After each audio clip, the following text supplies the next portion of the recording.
We're here, we're live at Facebook, guys. Namaste, God bless. How are all of friggin' you? I got stuff everywhere, man. Happy Labor Day weekend.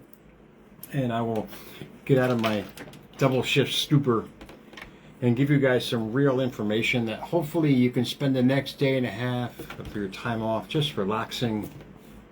Maybe order a good book, which I'm going to recommend here tonight. But I'm going to go right to the quote box tonight because this is so relevant on National Legacy Week. Got to ask yourself the question, what kind of legacy are you leaving? Not for others as far as material, but as far as wisdom and knowledge, which is most important. Abraham Lincoln said it best. In the end, it's not the years in your life that count. It's the life in your years that you are here. And I paraphrased the last three words of that. Because while we're here, we have a duty not to life or anybody, but to ourselves, to utilize the amazing tools that we have, hence the conscious and the subconscious. If you really think about that, I mean, this really changed my life, man, in so many ways, because on this National Matchmaker Day, it's my duty as your metaphysical teacher or mentor per se to help you understand how to use the conscious and subconscious. You combine those two on the same wavelength, hence frequency, you are going to have the most amazing life, because once it starts here, once you start thinking about it, in essence you already have it. And there was a penniless dancer in New York who didn't understand that. The guy was belligerent, man. He was in the midst of the 33 depression. I mean, back then there were no entitlements. You either had it or you didn't. You got food or you starved. You made money or you were penniless. And they didn't have all those entitlements we have today. They basically had the church back then. That was it. The church was there. If they were able to give you something, a little morsel of bread and water, that basically was it. So people back then had to figure it out. And this guy was already a dancer for 12 years, and then the 33 depression hit and basically left him broke and penniless. Nobody was going to see dancers back then. Nobody had money to do it. But what they did have back then, they were actually frowned upon, were metaphysical teachers, or they called them fortune tellers. And that's where the term kind of came from. They were telling you how to get your fortune. And this man went to go see one. And he wasn't really a fortune teller per se. He was a metaphysical teacher, or spiritual teacher, as they called them as well back then. And this man went in there and was belligerent, negative. I mean, every facet of him was just spewing of rottenness. He goes, I want to go to Barbados.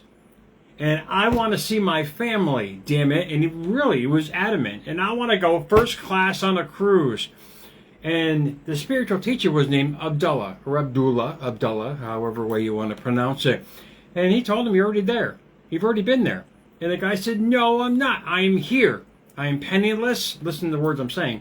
I am penniless. I am starving. I am broke. I want to go see my family. Help me. Abdullah said, you have already been there. You were already there. So the man said, look, please tell me how I can get there. He said again, and I'm not going to repeat myself, but what I want you to go do is go home, and before you go to sleep, imagine that you're there. Every facet of it. Breathe it, smell the tropical air, see everything, every finite segment of that. And before you go to sleep, and just think about it. And the guy's like, are you nuts?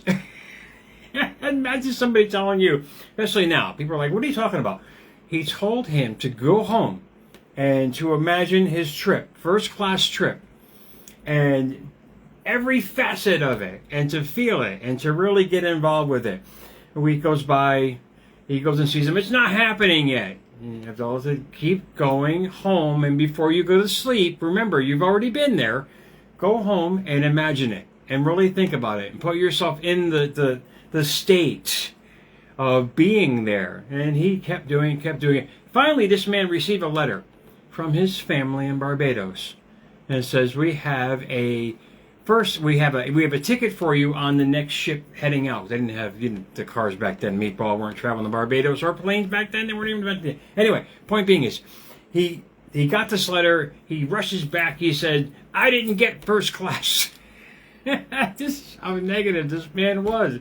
But it's so profound. Anyway, he said, thank you. I got part of it. That's awesome. Whatever. Thanks. He goes up to the ticket counter, ready to take his cruise, because the family sent him enough money and a ticket to hop on a ship to sail down to Barbados. He gets to the ticket counter. He says, I am so-and-so. I'm here. He goes, yes, sir. You were just a third-class ticket, but there's been a cancellation. You've been upgraded to first class. So I laugh about it because it's so amazing to hear stories like this. And that man in that story, that belligerent, negative, rotten soul, was Neville Goddard, who I feature here on America's Mentor.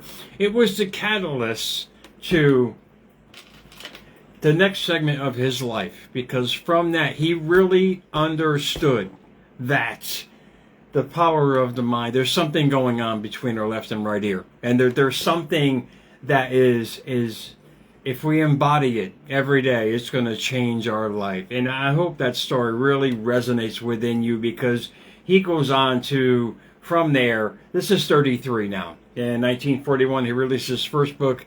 In 1944, he releases probably the most powerful book that I've ever read, and I actually read through it twice this weekend audibly. And it's Feeling is the Secret. Basically, what Abdullah was telling him was that, look, Meatball, go home and feel as if you are there. Every facet of it, every you use the five senses in every imaginable possible way, and think about being in Barbados.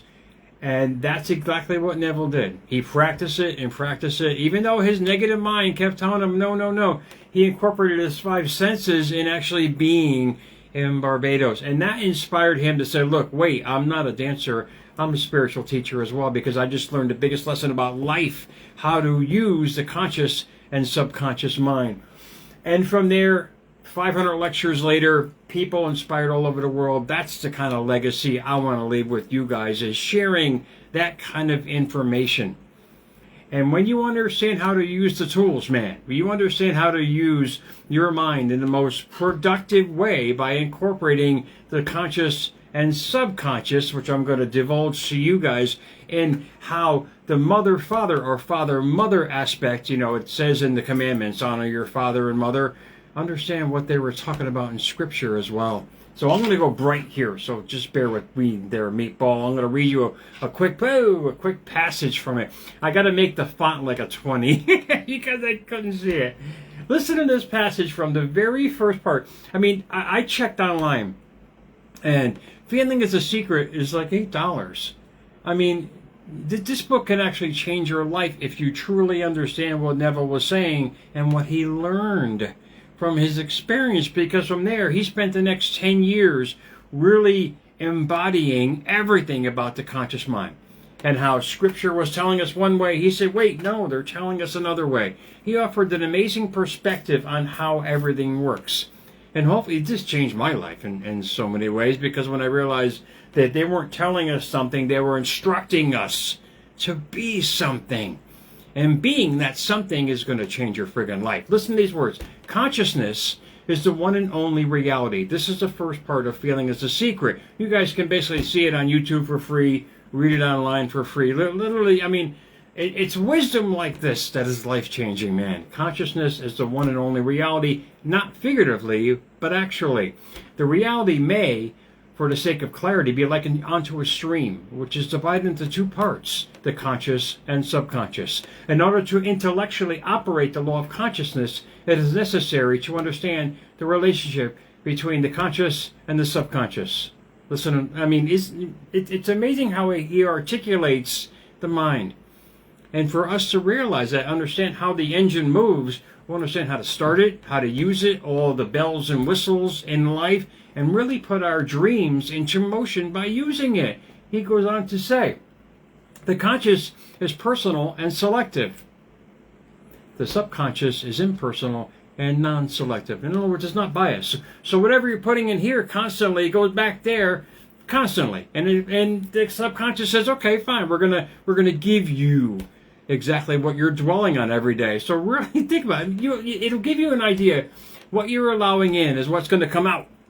So make the choice to only install those dreams and desires in your mind every day, and watch how your subconscious absorbs them. This is called transformation. It's just you rethinking what you're thinking about. The conscious is the realm of effect. The subconscious is the realm of the cause. The two aspects are the male and female divisions of the consciousness, hence father, mother, they're talking about in Scripture. The conscious is the male, the subconscious is female. The conscious generates ideas and impresses these ideas on the subconscious. The subconscious receives ideas and gives form and expression to them. By this law, first conceiving an idea, then impressing the idea conceived out of subconscious, all things evolve out of consciousness. Hence, thoughts become things. To me, when you really grasp the father-mother aspect and what they were saying in the fourth commandment, honor your mother, father, or father, mother, what they were telling us is to honor our thinking. It's a beautiful perspective for you guys to realize. They weren't shaking this staff at you saying you have to do something. They're saying, look, understand the power that you have, which Jesus had, which all the notables had, what all the penniless famous authors have, and we have all the same tools, man. We have to understand how to use them. And when you realize that the father part of the frontal lobe, the creative mind, impregnates the subconscious mind, hence the female. And that gestation period can be whatever you want it to be. When you realize the power that you have, when you realize that every thought, you're embodying the feelings with it, with your five senses, you're going to realize what you're manifesting in your outside world. And if that opens the door, that little bit, like it opened for Neville Goddard with his little Barbados story, and I laugh at that because you got this guy, and back then, in the 30s, I mean, imagine the despair, these people, what they were going through, just trying to get a piece of bread, man. And we're sitting here bitching that we can't watch, a certain show on television. There back then, you had to figure out how to eat or you starved. You start getting in that kind of state of mind and realize your dreams and desires, you've already got them. You've already started the process. All you have to do is to impregnate that in your subconscious way of living, thinking, being, embodying that every day, and watch how your life evolves, man. I can go on and on with this segment about what I just told you, but you can kind of get it for yourself. You can kind of realize that the power that we have is immense. The power that we have to create is immense. So watch what you're allowing in with your frontal lobe. Only allow in good in your life, man. Only allow in what you want to have, be, and do. Watch how the subconscious impregnates that. It fertilizes it with more thought and ideas to move it forward. So really think about this quick, easy segment tonight, guys. Hopefully this story inspired you, because we all have a story to live by. And what story are you telling yourself every day? Because what you're telling yourself, you're bringing to yourself. So why not open up a better story? Any dream or desire that you really want, you already have.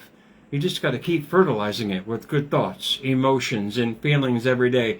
And watch how the world brings synchronicities to you to really empower you to have the next step and evolve in life, guys. So really think about it for yourself. I'll keep it short. America's Mentor _radio on Instagram, and hashtag America's Mentor on YouTube, guys. Please follow me.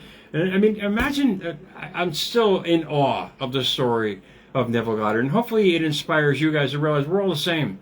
Every friggin' one of us, we're all the same, man. We're all here to leave something for the next generation of life. Why not leave a most amazing story about yourself? I mean, come to life every day. We come out of slumber every day with this new way of life that we want to create. Keep embodying that every day.